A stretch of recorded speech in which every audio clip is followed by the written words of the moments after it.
let me make share some thoughts with you and make clear how we are thinking about this particular issue.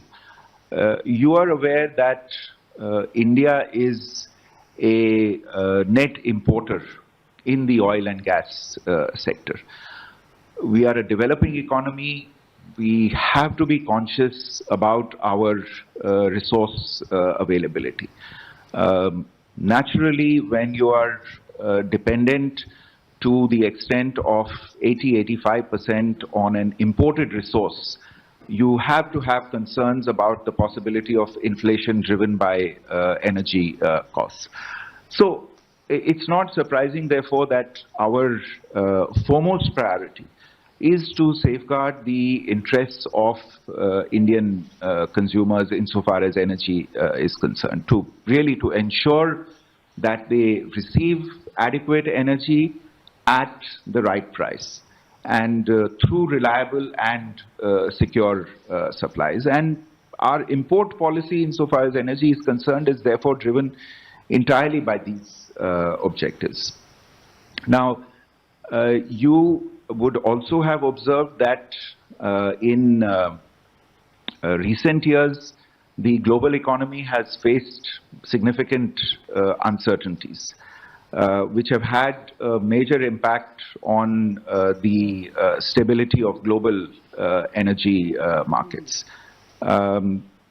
India, certainly, I would imagine a lot of countries around the world, if not every country, have a shared and common interest in ensuring stable energy prices and secure supplies. And in fact, I would underline that India is not just one of the largest consumers of energy, but it also plays an important role as a stabilizing factor in global energy markets.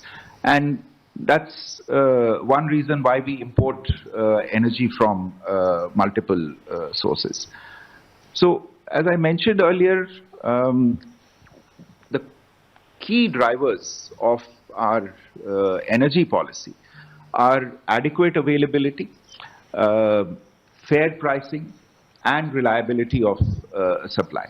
So, if you look at the data, and I'm sure you're looking at the data on a constant basis, you will see that we import crude oil from dozens of countries.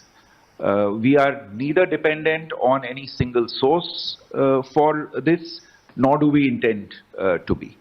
And it is natural for the mix of sources to vary from time to time, depending on objective market conditions. Our approach is to maintain multiple sources of supply and diversify them as appropriate to ensure stability. Therefore, I would say that the more diversified we are in this area, the more secure we are.